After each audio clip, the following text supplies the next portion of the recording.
What's going on, everybody? My name is Nick Saponaro. This is your Divi Live at 5 monthly update. And this is actually a special update because it's the end of the first half of the year. And we have accomplished quite a bit. Now, if you're new to the Divi project, I want you guys to know that our mission has been the same since we launched in 2017, and that is to make crypto more easy and accessible for users everywhere worldwide. You guys probably know this, but we launched our first piece of software in 2018. It was a desktop app that included the Masternode one-click cloud installer that we like to call the Mochi. And this is still, to this day, one of the easiest ways to set up and start earning cryptocurrency from your computer and now your cell phone as well, if you're in the US at least. This is a big recap episode. We're going to be looking at everything that happened over the course of H1, as well as looking forward into the future, into H2, and of course beyond.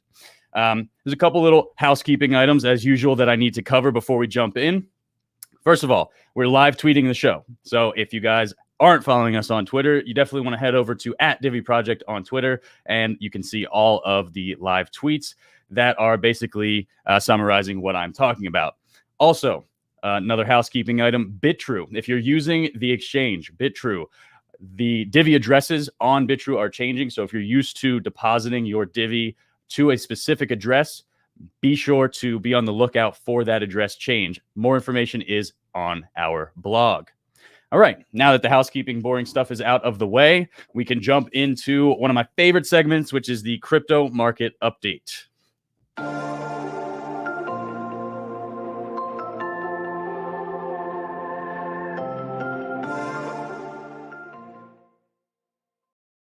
So the markets are not looking good. Everything is down. Is this a bad thing? In my opinion, not necessarily. Obviously, we all want to see the prices of our favorite assets go up. However, what goes up must come down, especially in a volatile market like cryptocurrency. There are probably a bunch of ways that we can correlate the price of Bitcoin to events that are happening external of Bitcoin, but the most relevant one to me is probably all of the happenings in China. China has been shutting down a number of mining facilities out there, and basically all of those miners are forced to make a very difficult decision. Do we sell or do we hold and move to another location where we can set up our operation and continue? A lot of them are obviously selling. That doesn't mean that they won't continue to mine, but it is extremely expensive, as you can probably imagine, to set up a mining operation in the first place, let alone move an entire mining operation elsewhere. This is actually a net positive, though, in my opinion, for the industry. We have had an innumerable amount of China FUD over the course of Bitcoin's history. That is now on the precipice of being eliminated. It's sad for the people of China who are basically being shot in the foot by their government and being basically walled off from this incredible technology, at least in this way. They also have been talking to the banks in China. The government of China is talking to the banks in China and forcing them to stop accepting transactions that have to do with OTC or basically any cryptocurrency transactions. This is clearly laying the groundwork for what is coming in China, which they've been teasing for quite some time, which is their central bank digital currency, or CBDC. It's a pretty obvious step, but this is a net positive. It eliminates a big portion of the FUD that causes volatility in Bitcoin throughout the years, as well as diversifies the ecosystem, decentralizes it more, and hopefully we will start to see more eco-friendly ways of mining Bitcoin popping up as a result. I've even heard that some of the mining is coming back to the United States. There's a lot of big tech companies that are investing in green, renewable energy right now. And I would love to see more of that being utilized for, of course, Bitcoin mining. So again, it's short-term volatility. If that is the correlated reason for this crash, I think that there are probably numerous reasons, many of which we can never know. But it's one potential cause. Now, there's also a lot of fear right now, especially for people who've just gotten into cryptocurrency, and this might be their first time experiencing a bear trend. For me, this is the third cycle that I've gone through. I'm accumulating Bitcoin as much as I can. I saw it go almost to 28 the other day, and I was like, oh my God, fire sale. This is like, once in a lifetime opportunity. So a lot of the people that are like myself, have been around for a long time, they're actually accumulating, and that can be seen in the markets and on chain and off chain and within the exchanges as well. So this is just how it works. You got to ride the tide with Bitcoin and all cryptocurrency assets. So if you're fearing or you're uncertain or you're feeling doubt, don't worry, you're probably not alone, but these things shall pass. Now, I know a lot of you guys were curious about El Salvador. We are going to talk about that later in the episode, but I'm going to leave that for a later segment. For now, I'm going to move on to Divi by the numbers.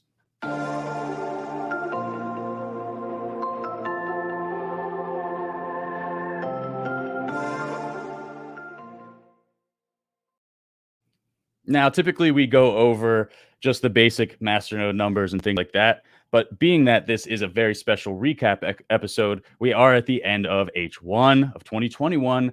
And I think we want to go over a few more critical KPIs and metrics that we have achieved for this year. So pull up the first one here.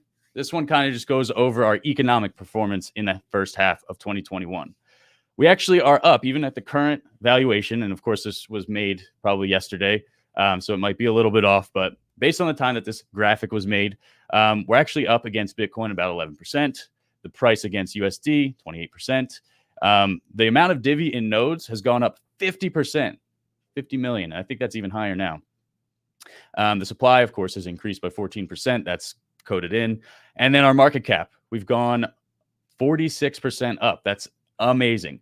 So it's easy for us to look at, obviously Divi's price is down right now. Pretty much every cryptocurrency asset in the world is down right now. But if you zoom out and you realize, wow, we're actually making solid growth over the course of this first half of the year. So I'm really pleased to see that, even though that we are entering this relatively bull trend. So let's look at the next metric, which is Mochi share of the Divi nodes in the network. A lot of people ask this question, like how many nodes are being run by the one-click cloud installer and how many people are doing it manually. As you can see, Mochi is pretty dominant. People prefer the ease and convenience of Mochi, especially on desktop, which is where majority of our users are still utilizing Divi because we haven't launched the global community, the mobile wallet. But we see this number growing of 8% of our mobile masternodes. And that's a big goal for us this year, is to see more dominance in mobile masternodes and, of course, the manual ones too. So what's next? Divi node average running time. This is an important metric because this actually shows how long people keep their nodes running over time. And remember, people are always upgrading their nodes, consolidating, and going up to new ones. But still, even the copper nodes are running for an average of 170 days. And then, of course, looks like platinum is the most committed at 288 days, more than half the year. Very, very, very encouraging to see that people really do hold on to their nodes and utilize their rewards to build bigger ones. Going further into masternodes, this is actually the millions of dollars allocated to masternodes over time. You could see when we started back in 2018, 2019, it was pretty low. And now we've gotten all the way up to, looks like an all-time high of $84.22 million allocated to nodes. It's almost $100 million allocated to Divi masternodes alone. Remember, we have also staking. So pretty cool. Next, node growth. So this is actually somewhat outdated, and we're going to show that in a second. But you can see that our all-time high was 1984, but we actually hit 2000 recently, and that's amazing. I'll talk about that in a second.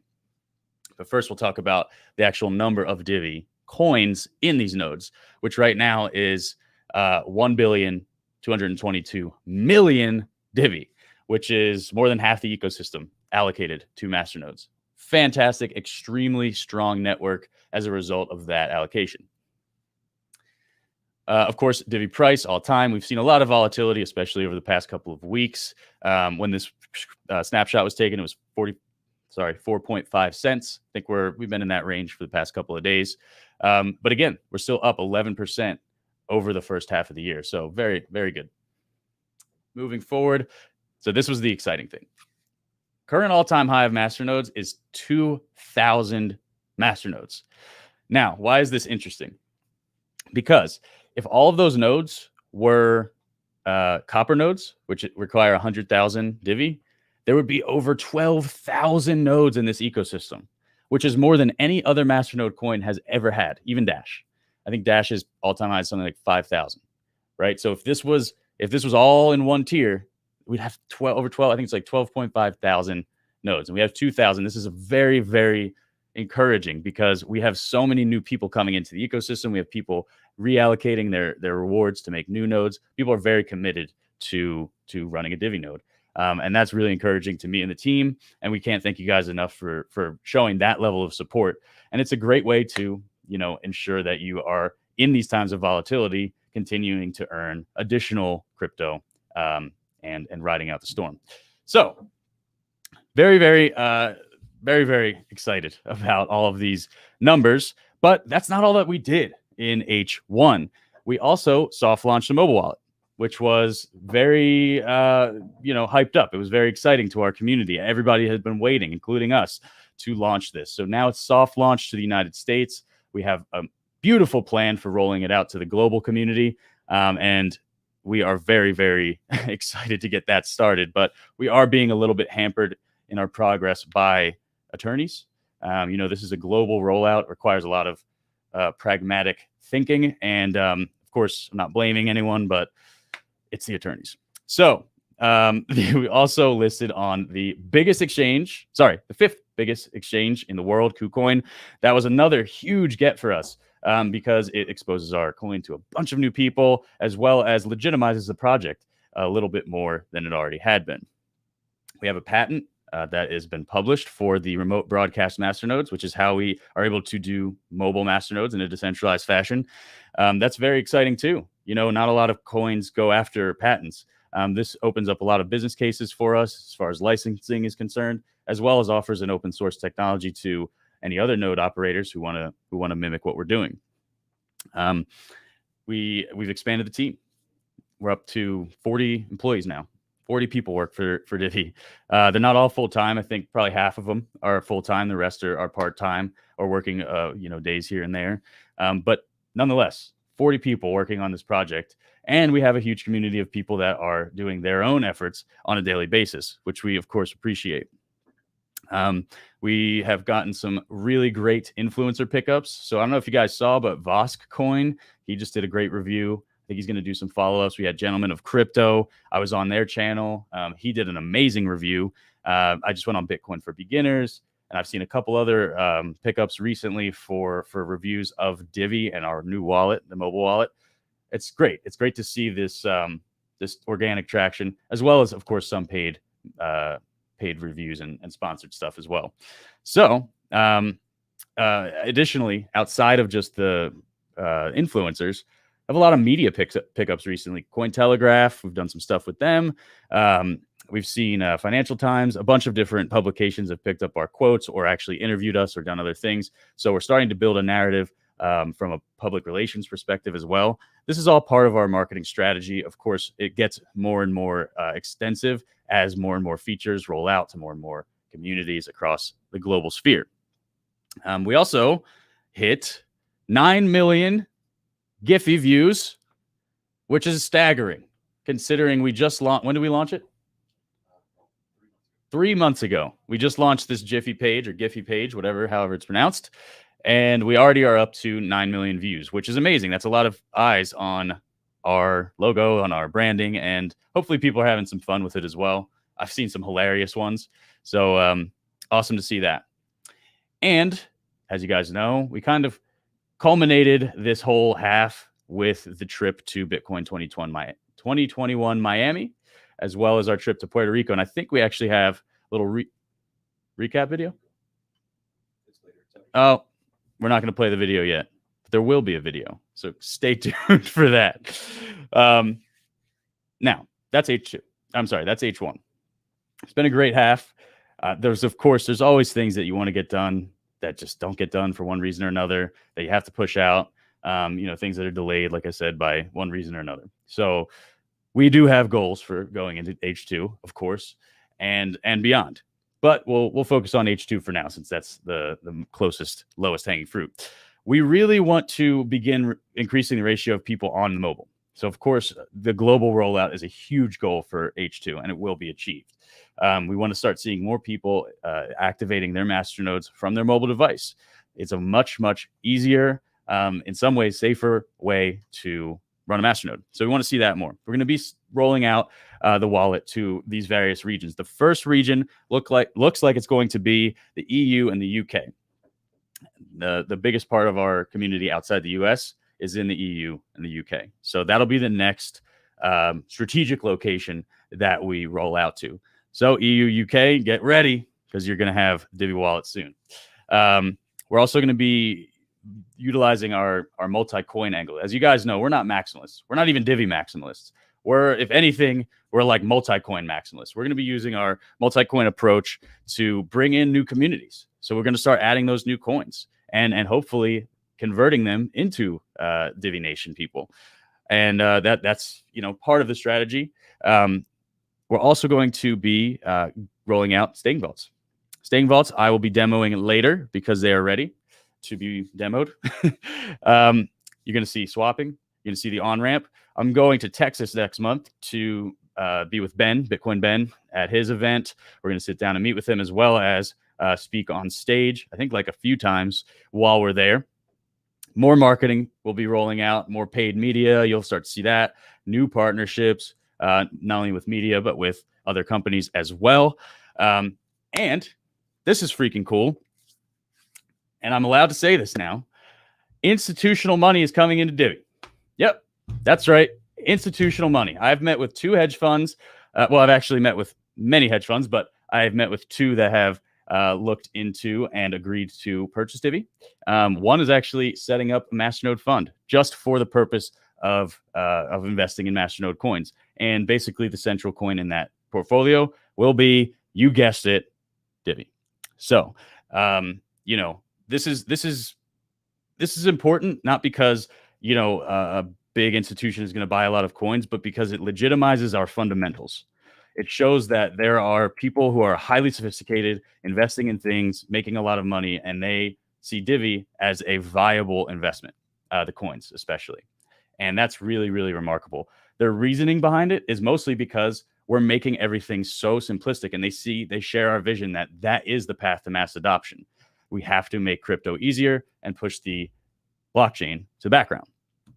So that is actually a perfect transition for me to say, no matter what happens in this market, if we're going up, we're going down, doesn't matter, because our fundamentals will continue to be strong and grow stronger. And we're really, really well positioned for the future. I have absolutely no concern about the future of Divi. I'm really, really excited for what H2 holds. And we have so many more plans and projects and stuff. But to keep it from getting too boring, I will move on to the next segment, which actually happens to be projects and ventures.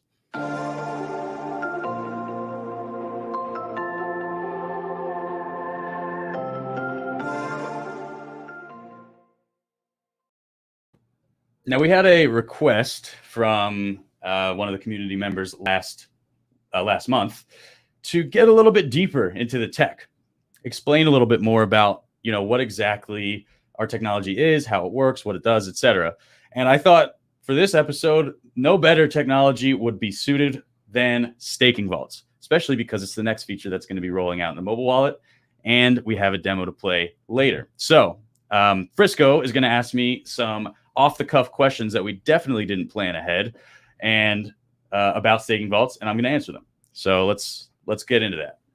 Hey guys, welcome. Thank you so much. Appreciate all the Divi community for being out there and all of our new viewers. We'll be asking some questions to Nick here from the background. And generally, let's just get into it. Nick, could you help us and some of our viewers understand what is staking and how does it work generally? So staking, and first of all, the answers that I give are based on the documentation that we have on our website. So if you go to diviproject.zendesk.com, you can see our whole FAQ. I'm sure there's an FAQ button on the site as well that you can click and get all this information as well. But staking is essentially how in a proof of stake network, how blocks are added to the chain. Essentially, what a staker is doing is validating the transactions that are performed during the block time, and if they are valid, adding them to the block and then adding that block to the chain. Now, if you're running a Divi desktop node, you're running a full node. That's what we call a full node. It's running a full copy of the blockchain. And that's why sometimes when you turn on your Divi desktop wallet after a long period of time, it takes a long time to sync, right? Sometimes the primer comes up or what have you.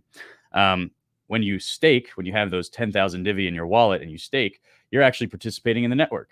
And every so often, your node validates and adds transactions to the blockchain. It's a very cool process. It's a much more energy efficient process, as we know, than proof of work, whereby the machine is basically doing a bunch of calculations in order to do the same thing, validate the transactions, add them to the chain, and then all of the other nodes kind of come to a consensus over what was added.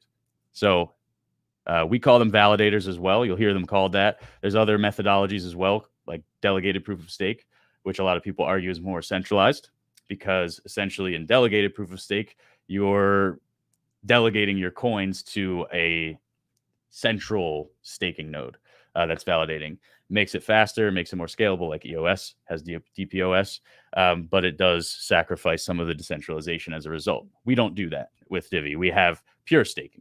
And of course, with staking vaults, that has become even easier from other devices, but we'll talk about that more in a second. Awesome, Nick. Thank you so much. Now, it might be a little bit of explained in that answer you just gave us, but if everyone was to ask you like what is staking vaults and how is this innovation a true game changer, obviously you just talk about energy and certain things, but why is this innovation such a big change for the community? Well, up until now, there's really been no way to conveniently stake coins.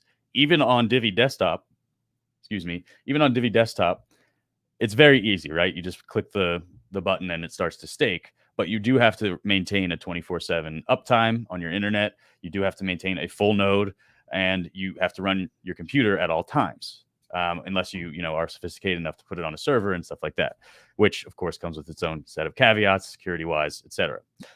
Staking vaults allow a new level of convenience for stakers. So right now, if you were to open up Divi Desktop, you would need 10,000 Divi. You'd have to put them in the wallet, and you'd have to press that staking, and you have to go through all the things I just said. With staking vaults, all you're doing is essentially creating a pair of keys. And when you open your staking vault, two keys are created. One is the staking manager key, and one is the spending key. You retain the spending key, and the staking manager, which can be literally anything. It can be another node. It can be a node in the cloud. It could be your friend's Raspberry Pi. It could be your own Raspberry Pi. It doesn't matter. It's a great way to secure your own staking too. When you create and delegate your coins, they don't leave your wallet.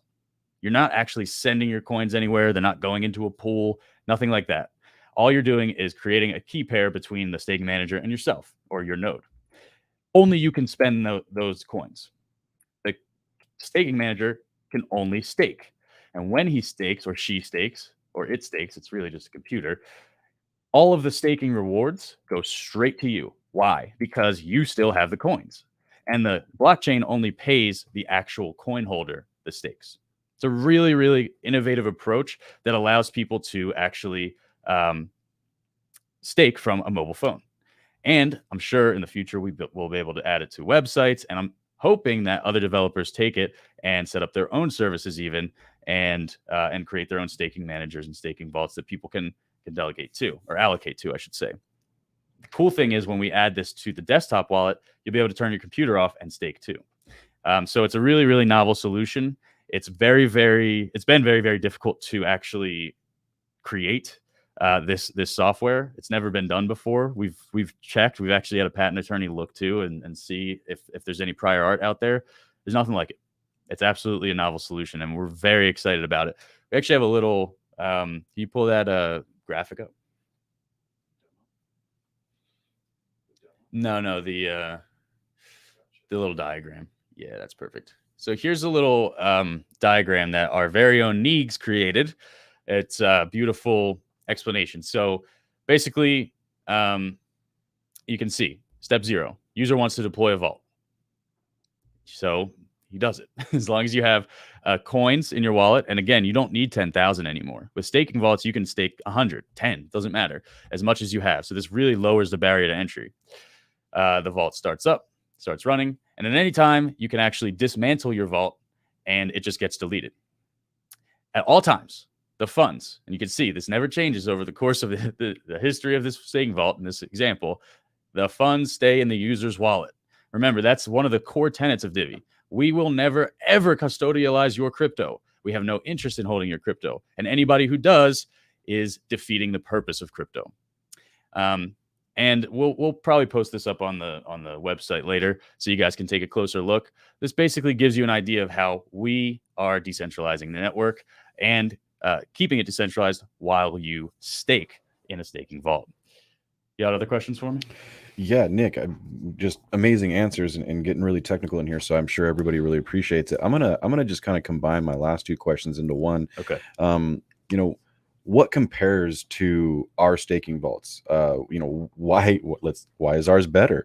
And then what's the go over what is the difference between staking on a platform, an exchange or my container, versus just staking in the wallet?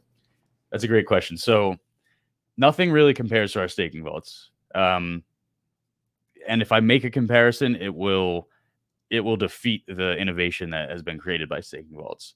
So I'm sure you could make analogs, but there's really nothing technically like staking vaults. The difference between staking on a platform like MyCointainer or Flitz or an exchange, then there's nothing wrong with these services necessarily. But the difference is that those are centralized pools. Even Divi Go is a centralized pool currently, although they are making a change to become a staking vault as well.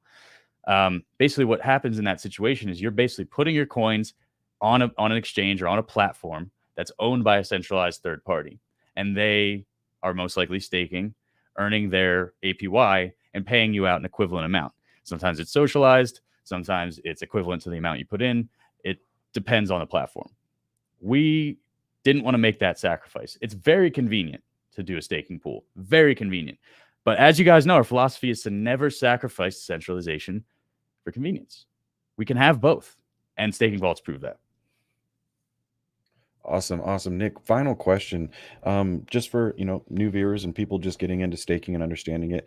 How do the rewards work specifically? And that'll be our last questions on staking before we can talk about the demo. Sure. Anytime that you add a block to the blockchain, your staking node, I should say, adds a block to the blockchain, you earn a reward of more Divi. And that's a reward for supporting the network, essentially. It'll work the same with staking vaults. It's the equivalent to the amount that you stake. You'll basically get a stochastic rate of return, which is stochastic basically means provably random. It is random, but over a long enough scale, it becomes an average.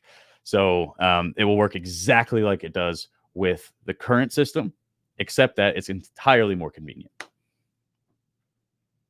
Cool. Well, I guess probably the best way to show you guys staking vaults is to show you guys staking vaults. So let's run that demo.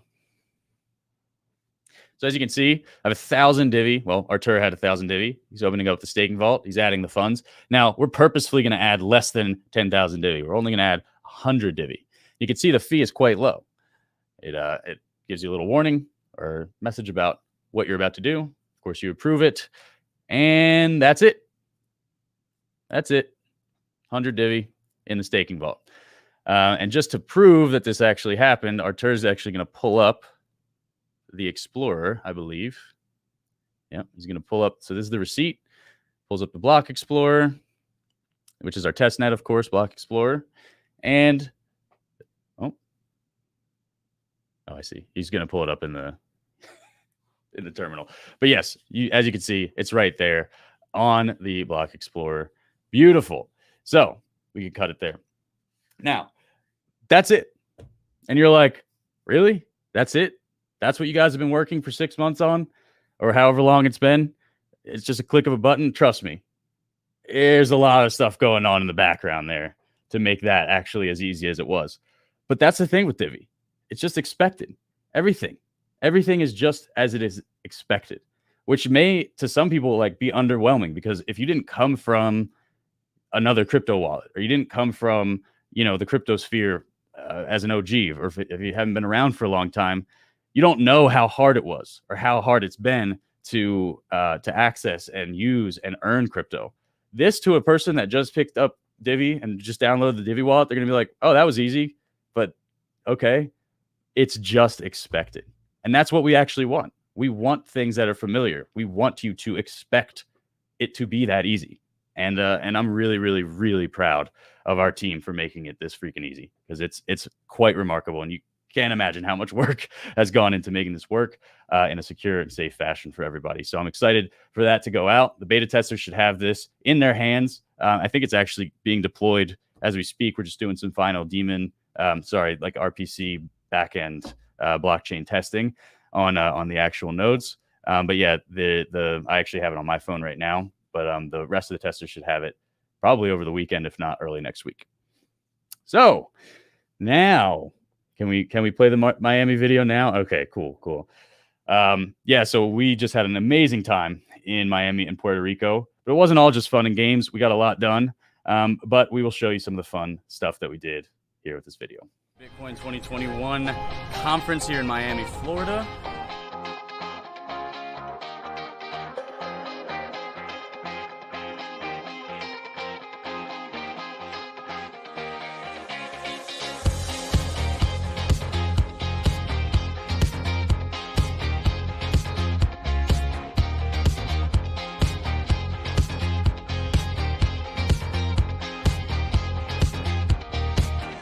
Lots of amazing sponsors. There's amazing art everywhere. Walls are just tagged up with the most beautiful art I've ever seen.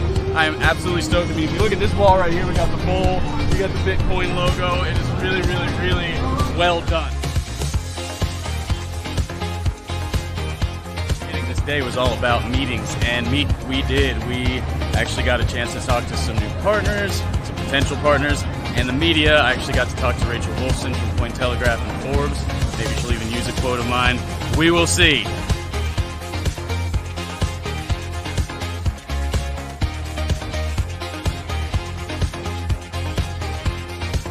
This whole NFT art gallery where they're combining actual physical paintings with NFTs. I saw AR art where you point your phone at the picture, and I actually bought one because it was so freaking cool. Point your phone at the picture and it starts moving. This is the next generation, not just of finance, but of everything. Crypto is the wave, blockchain is the wave of the future. It's absolutely incredible, and I am thoroughly impressed. I have to admit, I was a bit skeptical about this conference because it was so heavily Bitcoin focused. It's actually not that Bitcoin focused. It is more blockchain, and there's a lot of stuff going on here that is actually very, very impressive.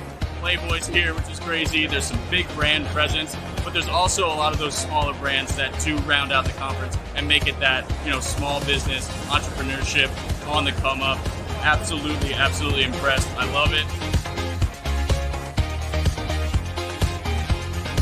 Right now, though, we're going to go over to another networking event. I think it's at a pool, which is a pretty good thing because I am sweating quite heavily.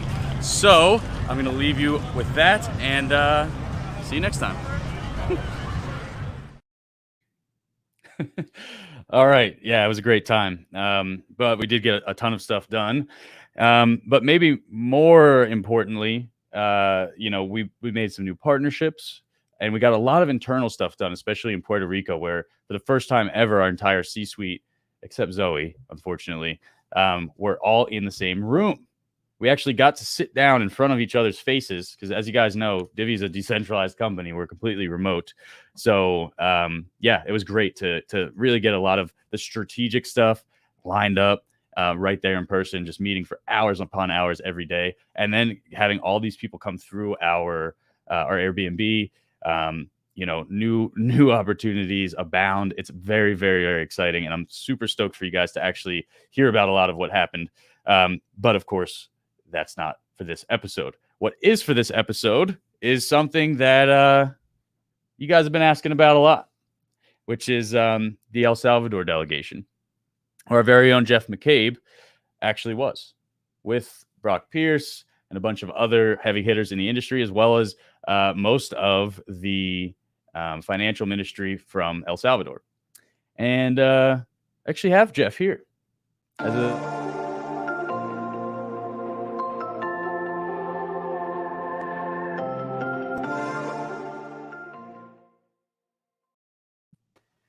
Hi.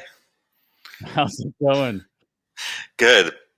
I'm actually in Costa Costa Rica right now. Nice. But yeah, I spent several days in El Salvador with the Bitcoin delegation. It was quite an interesting experience. It was really felt like we were making history down there.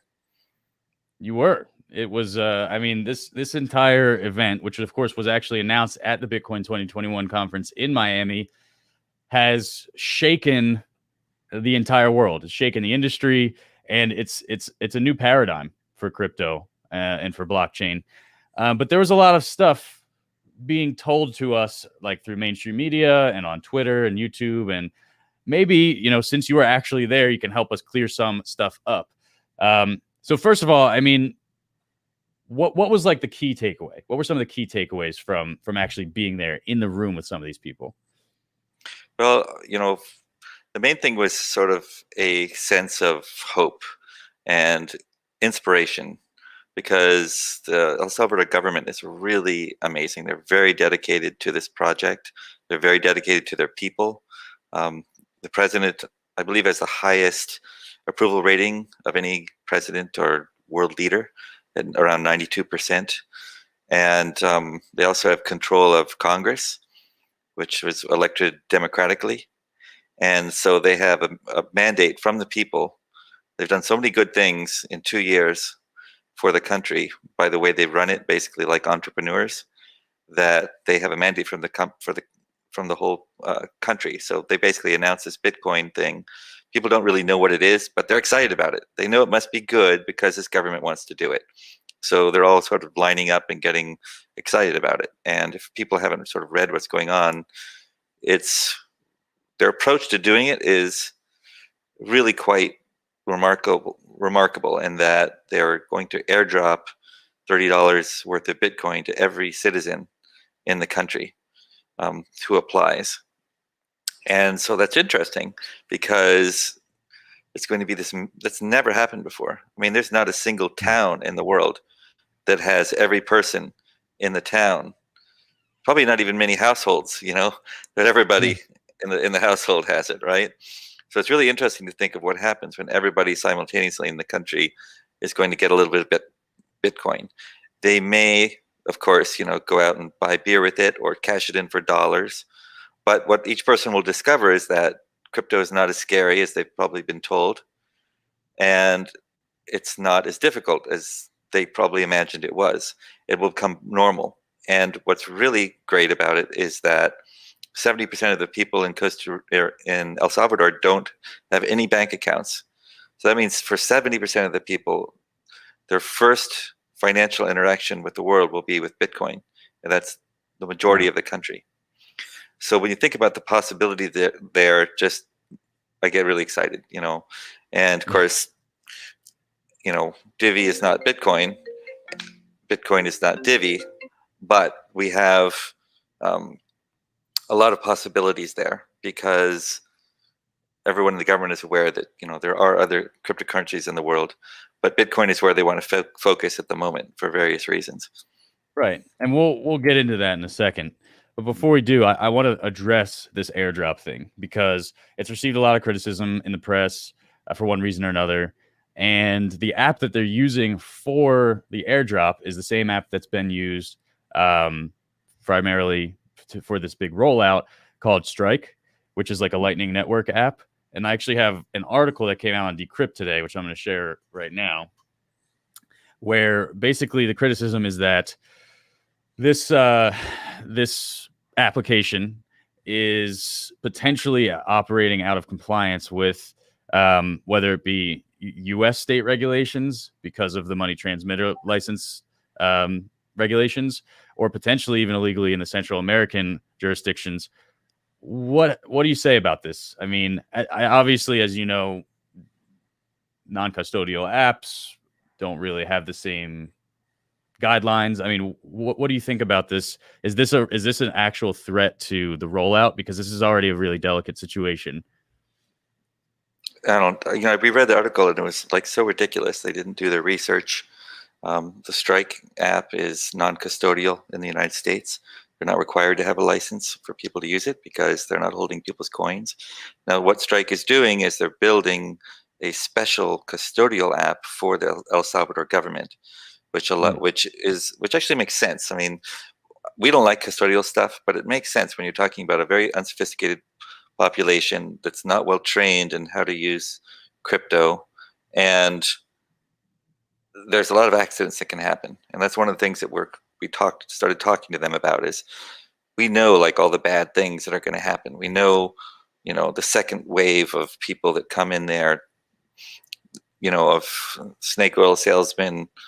Today's, snake oil salesmen are all the scammers and Ponzi schemers and the rug pullers and all these kind of people, right?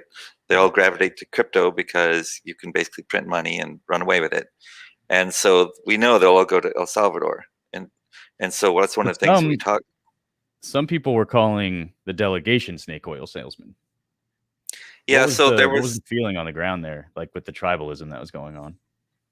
Well, okay, so there were a few people. There's a couple people. I mean, mainly one influencer who was influential in setting all this up. So we have to give him credit for that. And I think he was concerned that, that people are going to come in and sell all kinds of crazy stuff. And anybody that knows these Bitcoin maximalists, they tend to believe that that Bitcoin is the only coin that anybody ever needs. I've heard, people recently and, up on stage saying even Ethereum and smart contracts have no place unless it's a smart contract made as a third layer on the Bitcoin network. There's no place for it in the world. I mean, that's how religiously fanatic these people are about Bitcoin maximalism, right? So you may wonder, like, why was I there? And one of the reasons is because I live in Central America, but also the people that were Brock Pearson people, they've seen that we have a lot of really interesting solutions, while other people have been developing very complex and solutions that are complicated, and we've been really focusing on something that is actually needed. We have a whole bunch of different apps that are in production right now that help the average person on the ground figure out how to use crypto in a user-friendly way. And all of our apps use Bitcoin in addition to Divi. So it's a really amazing opportunity for Divi, because even though Bitcoin has been made legal tender, other cryptocurrencies are not illegal. So that means Divi can operate there. It's just not that merchants have to accept it.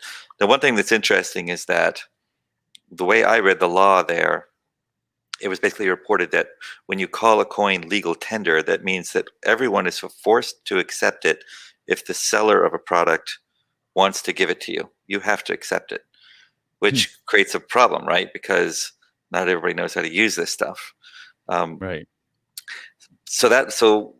But that's an incredible opportunity for Bitcoin, right? Because that means people need to learn how to use it if they're going to accept it. Now, during the speech that was given by the minister, I think it was the Minister of the Economy, I forget actually which minister it was, but they mentioned that it was going to be optional. They very much do not want to piss off the US government. They've made it very clear that we are not replacing the US dollar. We're just giving people the freedom of choice. Right. Which is a very good way, I think, of sort of navigating this, because in the past, when governments try to stop using the dollar, bombs get dropped on them. So I think they're very smart in the way they're handling this. And the reality is a lot of people won't use Bitcoin, but everyone's going to get a chance. And 2/3 of the population, their first interaction with financial freedom digitally or any kind of banking is going to be with Bitcoin. Yeah. Now you say that they're aware of these other currencies. Obviously, Strike is an amazing tool in getting this rollout accomplished. Do you think they'll start to adopt other currencies, not even just as legal tender, but will they begin educating people on, even if it's not other currencies, other apps initially? Like, how do you see them beginning to pull in these other critical assets into their ecosystem? Well, remember, people are smart, right? So as people learn about cryptos through learning about Bitcoin and losing their fear of it, they will be doing their own research. And El Salvador is a free country. Everyone's going to pour in there at this point and start setting up crypto companies. They are offering people like almost instant citizenship. You can like get a passport. I mean, the way they made it sounded like you can get your passport and citizenship in a week if you just show up and spend 3 Bitcoin on investing in El Salvador. They're doing everything they can to try to get people to show up there, hire people, train people, set up their businesses. They've basically told us, they said, you guys are here first. It is first. They literally said, this is first come, first served. You guys tell us what you want and we'll give you whatever we want. And they control the government. So we have the opportunity to present them with what the legal requirements, how we want the laws written to support Bitcoin and cryptocurrencies. I'm actually working on that personally with some of the ministers and their teams, so that we could make El Salvador the most attractive place in the world for crypto businesses. I'm sorry to cut you off, but you gotta say that one more time, because you said it so nonchalantly, like, yeah, we're just working with the ministers, developing an entire law. You gotta back up and get into that a little bit more, to the extent you can. I know that there's sensitive information and stuff, but I mean, come on, dude, that is huge. Well, okay, so yeah, I mean, have you ever heard of the term of a duocracy, right? They are really looking for our help. I talked to many of the ministers there. They really don't know much about blockchain, crypto, or even Bitcoin. The president, I think, of all the people that are doing this, it's the president himself that's the most familiar actually with this. And I think he spent quite a bit of time with the people from Blockchain Beach and some of the people, and had a chance to ask a lot of the questions. He's a super smart guy. And so he understands it, and he understands the benefits, but they're aware that this is an experiment. It could go wrong. There's a lot of things that are going to happen between now and then. And so they have to sort of their program they're doing. It's, from my understanding, it's very simple, and they're asking us to give them the next steps. Now, among the people in the delegation, I happen to be probably the most versed in the ideas of mass adoption. I mean, talking about the little details of what does it really take, because we've been building these apps for 3 years. So it was sort of natural for me to take the position to reach out. So yeah, I am working with them. I have no official capacity. I'm in touch with the ministers directly and their teams, scheduling meetings, this kind of thing. So what does that mean for Divi? I can't really say right now. They're only talking about crypto, but they have told me that there will be at some point a process, they believe, to add other cryptocurrencies. And the reason is because you can't just live with only Bitcoin, because in order for crypto to work, you at least need smart contracts. And if you're going to have smart contracts, you got to pick which smart contract you're going to use. Bitcoin doesn't have them, right? So they are trying to create the economy of the future, and they're very aware that crypto and blockchain are part of that. Just like they're trying to get the fastest internet in the world, and they're trying to develop all their new energy sources sustainably. In every single category, they're trying to be the best in Central America, so they can become the Singapore of their area, where they're exporting knowledge, and they want to bring back all the El Salvadorans, the Salvadoran people that have moved to other countries because of the war and the horrible security that used to be there, that's now been massively improved. They have a 65% or so drop in crime. So their crime levels there are nowhere near what they used to be, and they keep getting better. That's good. So they wanted, so it's amazing. So it's not as dangerous as it used to be. We were very surprised. In fact, before we went, Brock Pierce sat us all down. He said, I just want to warn everybody that we're going to the most dangerous country in the world. And he actually hired former Navy SEALs to guard us, to be with us in every step of the way, everywhere we went. Oh, that's nice. And it's actually interesting because one of them is now going to become a Divi ambassador because he travels all over the world. I forgot to tell you that. He's a super cool guy named Tay, and he's all over the world all the time traveling. And he's a super cool guy. So, but yeah, it was pretty amazing because I was around a lot of really great people. Brock Pierce is really a phenomenal genius, and I really had for the first time the ability to spend really good amounts of time to engage in one-on-one conversation for large periods of time. And he's an incredible visionary, and he was able to what happened with this is he happened to be in Washington D.C. when this announcement was made, and he went right away and was talking to the ambassador to El Salvador. And because he's the head of the Bitcoin Foundation, they decided that they wanted to have sort of an official delegation from Bitcoin. Now Bitcoin is decentralized, but there is a foundation. And since he's was elected the head of it, they asked him to do it. And so he said, I'll call it all my friends, get all the best people that I can possibly find, and bring as many people as I can down. And he was able to, in like 2 days, literally like 2 days later, we were on flights down there. And there were probably 30 or 40 of us. And this is just the first. It's just the first of many. Many things are going on. Everybody sort of got their own plans of what they want to do. We have a chat set up. We're forming committees. We have lawyers that are flying to go back to present different ideas. We're looking at, we have world experts, lots of people volunteering. There's so many people that are excited about this. And of course, like I said, Bitcoin will be the first, but more coins will come. How that's going to happen, I'm not sure. But, Divi and all other cryptocurrencies are welcome there right now. It's just not necessarily going to get support from the government or in that government wallet, at least not in the next few months. Now, as we know, we don't always need government support to create ecosystems of cryptocurrency.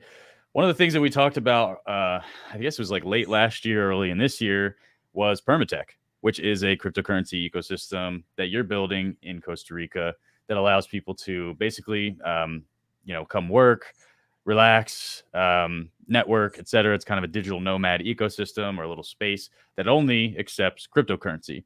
Now, obviously, this hasn't been talked about in a long time. Can you give us an update? Yeah, so I think there's a photo of where we're at. I took a photo yesterday. We have can we 3. Get that photo? Oh, nice. So there's actually 4 containers. As you can see, there's 2 yellow ones there, and there's another one you can't see that's behind them. Then there's the blue one that's going vertically. And you see that little house on the left that looks like a hut? That's going to be lifted by a crane and placed and welded on top of that blue one, which has a staircase in it. So it's going to be very high. But this isn't the whole thing, right? There's like a bunch more containers coming in. This is only 4 containers, and we have 12. So oh my gosh. It's going to be 3 times larger. It's gigantic. When you go in there, you feel like you're in an air, like you could park a Boeing 747 in there. It's so big. Like I was shocked. Awesome. Every time I'm in there, I'm like, I can't believe we're building this. So I can't believe you're building that. That is the coolest thing in the world. It is really cool. I mean, people are so excited when I tell them, like, you're really only going to accept crypto. Like people, like I've talked to so many people. There's all these people in the crypto space that are millionaires and billionaires, and I give them a hard time. Like, if you love crypto and you love Bitcoin, why aren't you making some sort of business that only accepts crypto? If you want this to be a crypto world and you want to support this, then who cares if you lose money? You're already a billionaire. You can lose money until there's enough people, because it's the only way you can beat the chicken and the egg effect, right? You have to build this stuff and require it, and that stuff has to be really cool. For me, that is really cool. Yeah, I mean, I'm a product designer, so my whole focus before Divi was designing products in many different categories. So I think in terms of what kind of product can you make that people will love to use, right? So when I do this stuff, it's not. I could just make a boring hotel. I'd make it like a really cool space that everybody really wants to go to. And then what we have is that we have Divi's wallet ecosystems that allow people to easily get into crypto so that they can spend it. So if somebody comes up to the front desk and they say, "Oh, I want to stay here," we say, "Well, you can only pay with crypto, but here's how you do it. I can get you into crypto with our mobile wallet in 3 minutes, or Divi Go in 2 minutes," and they can just do it easily. So we can convert them into Divi users, within a couple of minutes. And people generally want to do crypto these days. A year ago, they didn't. They weren't touching it with a 10-foot pole. But now everybody's, seen all their friends make so much money. They're all excited about it. And it's become this sort of inevitable wave. Yeah. And what's happening in El Salvador is just the tip of the iceberg, right? Now there's Paraguay and Panama. There's Bhutan. There's countries all over the world that are looking at what El Salvador is doing and realizing that if they don't do this first, their neighbor will, and they'll be attracting all this sort of business. Brock Pierce said something very interesting when he gave a speech to the assembly. He said that when Bitcoin hits $100,000, the majority of the world's billionaires will be Bitcoin billionaires. And he said, so imagine what that means for the world of investing. We're talking about a massive number of people with massive amounts of money who are going to be investing this money that they made relatively easily in what they're passionate about, and that is cryptocurrency. So the investing power is behind the cryptocurrency space will be absolutely unprecedented in history. It's going to be like something we've never seen before. So wow. That's something we need to think about, and that time is not far off. It may even be this year. That's amazing, man. That is absolutely amazing. Well, first of all, thank you so much for coming on and informing us about what was going on down there, showing us a little bit permatech action. Looks amazing. I can't wait until it's fully done so we can go down there and utilize crypto in the way that it's meant to be utilized. Yeah, I mean, thanks again. It's been really eye-opening, and sounds like there's an amazing opportunity for not only Divi, but everyone in the space. But the fact that you're there on the ground is all the better for us and our community. Yeah, so definitely. And I want to encourage everybody listening, like if you love crypto and you love Bitcoin or you love Divi, you should go to El Salvador and buy some stuff. If you go there and ask while you're there over a week, because it is a absolutely beautiful country with incredible surfing and beaches. It's not very expensive. It's not overexploited. It's not as dangerous as you probably think. So I encourage everybody to go there, take a crypto trip, and try to spend your Bitcoin. And so that the people there are hearing that, look, all these people are coming. They want to take Bitcoin and walk away. If they don't take Bitcoin, walk away. Go spend it with the person next to them that is. We need the thousands of tourists doing this, and we can all change the world. I believe it. Well, thanks again, Jeff. We'll talk to you soon. Okay, thank you. Man, that was pretty cool. Yeah, I mean, there's just so much happening in the crypto world at all times. But this is honestly, if you told me, 2 years ago that this was going to happen a few weeks ago, I probably still would have believed it because I've always believed that this would happen. But it's crazy to actually see it happening, to see an actual country adopting Bitcoin in the way that we all sort of speculated that it would. A country that is generally unbanked, that needs Bitcoin, that needs cryptocurrency, actually taking that approach. It's a massive step in the right direction for crypto. It's very legitimizing. It should be vindicating for anybody who believes in this space. And I know it is for me. Now, one last update before we move into the AMA, DeFi. As you guys know, we had a DeFi initiative. We've had a couple, actually. We've been doing a lot of research. We were on testnet with one partner. We looked at some solutions with another partner, and there was always some sacrifice that had to be made. And a lot of the times the sacrifice was in the custodianship of the actual coins. As you guys know, Divi is a your keys, your crypto, mentality. So for that reason, I think it's actually been a good thing that we've kind of taken it slow, this approach into DeFi. And so we're going to build something in-house. We actually have the specs pretty much done. We're going to go into a big research phase, and yeah, we're just going to do it in-house and do it the right way. And I think that you guys will be really impressed with what we build, because it will adhere to the tenets of crypto and the philosophy and the mantra that we adhere to at Divi, at Divi Labs, and of course the Divi Coin. So I'm really excited for you guys to learn more about that. It's a little early for me to be delivering any details on it, so hopefully next Live at 5 I'll be able to give you guys a lot more insight. But yeah, I mean, this is the way. It really will be a much more robust system that is built, bespoke to us, and I think it'll be a good thing. So yeah, I'm excited about DeFi. We met with a lot of people in Puerto Rico that gave us incredible insight into what DeFi really is, what people are really looking for as far as DeFi and the abilities that come with having an ERC20 or a BEP20 coin, all of the the yield farming and all of those things. Eyes opened totally. I mean, I was a little bit green on DeFi. I just don't have a ton of time to like research it and do the whole like liquidity pooling and all that stuff. I've played with it a little bit, of course, but man, I can't tell you how much more information we have now. So I think our solution will be absolutely killer when it comes. So yeah, look out for more information about that soon. With that, I think we can move to the AMA. So now we actually have a cool new system for AMA. We set up a form on the site. Somewhere. We'll make sure you guys have the link. Basically, it's a form where it's like a suggestion box. You can go in there, you can tell us how you feel, what you're thinking, any ideas you have for the project. But we also ask that you actually suggest something too. So you can troll us all you want. If you hate something about what we're doing, feel free to tell us. But don't just tell us how much you hate it. Give us an idea. Tell us how you would fix it. And a lot of the things may have already been thought about. And it's just a matter of resource to resolve those things. But we want to hear it regardless. The more that we can take in, the more feedback that we can get, the better we can make the project, and the better the community and the coin will grow. So with that said, we're going to take some AMA questions.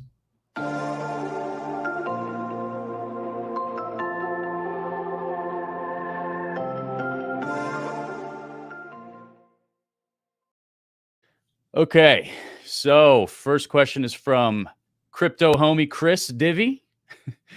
The question is, did Jeff have a good time in El Salvador? He gave us insight into Jeff's role in meeting with El Salvador. So you guys just saw, if you guys are just joining us, you may not have seen, but Jeff was actually in the delegation with Brock Pierce and all the other leaders of El Salvador and the crypto space. And he is, according to what he just said, basically advising them on how they can build out the crypto infrastructure, the laws surrounding adding new infrastructure, whether that be KYC laws or whatever it is, as well as new cryptocurrencies and cryptocurrency applications. Of course, anybody is welcome to start a business in El Salvador and do cryptocurrency, but they need to create a framework from a governmental perspective to bring in new investment, new coins, new everything. So that was kind of his role, or his role. It's not official or anything, but that's kind of what he's doing now. Next question is from Isaac Cole. Has Divi altered their approach to launching in other countries based on recent events in South America, i.e. El Salvador, Panama, etc.? I wouldn't say we've altered our approach. It's the same approach. As I said earlier in the show, we are going to roll out to the EU and the UK next. But of course, Central and South America are obviously on our radar. The only thing that would hold that up right now is translations. There are a lot of high capacity English speaking Central and South American countries, but we do want to make sure that we can produce all of the copy and everything in the app in the native language, as well as support the individuals in those countries in their native languages. So for that reason, no, I mean, not really. The strategy is the same. We're not going to pivot to El Salvador suddenly, though we could, of course, launch it there without any of that. But I think it's better to take the pragmatic approach and do it right. The next question is also from Isaac Cole. Any potential official community meetups or events in the pipeline? We don't have anything planned at the moment. I will be in Texas at the Bitcoin Ben event next month. If you guys are in Texas, come on up to Bernie and hang out with us. It's going to be a really great event. A lot of crypto entrepreneurs. We're going to be talking about everything from Divi to Bitcoin to the new Divi wallet. I have some really cool meetings with some of the people in town. So yeah, I'd love to connect with you guys. As far as official community meetups, yeah, like I said, we don't have anything planned right now. But now that the world is opening back up again, maybe that's something that we'll look at here in the near future. Cool. So John asks, when can you announce the funds that are backing / investing in Divi?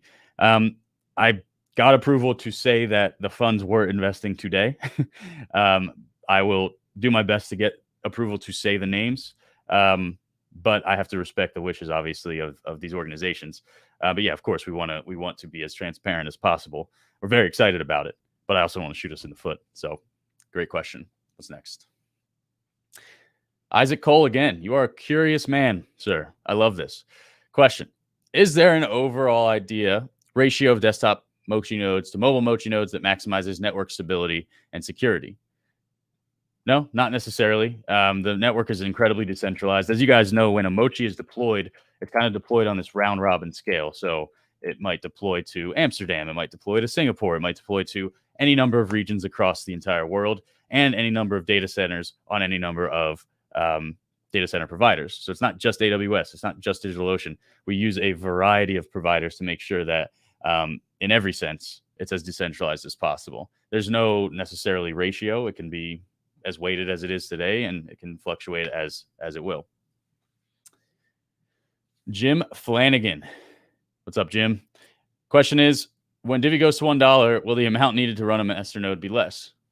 That's not currently how we planned things out.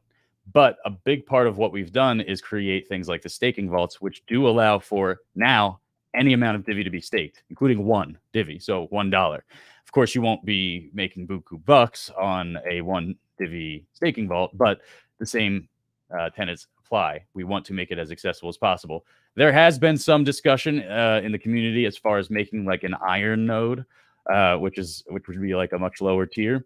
It's not currently on the roadmap. It's not currently planned. If we get to that point, which of course we all hope we do, then we can discuss it then as a community and see what makes most sense. And then John, one more time. I assume it's the same John, just John. Question is, will I lost it. Go back. Thanks. Will the USA bank partnership be announced soon? I have to emphasize that it's not a bank. It's a financial institution. But yes, we're in the final phases of compliance with them, and it looks good. Our attorneys feel that we will pass with flying colors. So yeah, I'm hoping that can be done soon. Again, lawyers are my favorite people. You guys have a great profession. No harm done. So that's it for the AMA today. Definitely hit that form, and we'll drop that link wherever we can.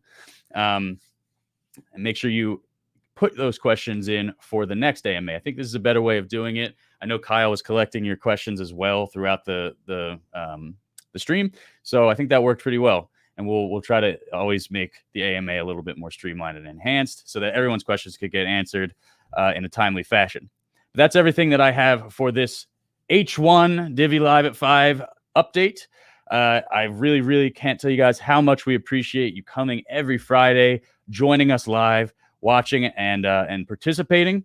As you guys know, you can always find us online at Divi Project across all social media channels, including Telegram. And please feel free to reach out to us, ask questions, tell us what you think. We are a community and we are looking to grow at all times. With that said, I'm going to sign off here. I think last week we had steak, but this week I'm feeling tacos. What do you guys think? They're nodding. They're nodding yes to tacos. We're going to go grab some tacos. You guys enjoy your Friday nights or Saturday mornings, depending on where you're tuning in from. And I will see you guys next time.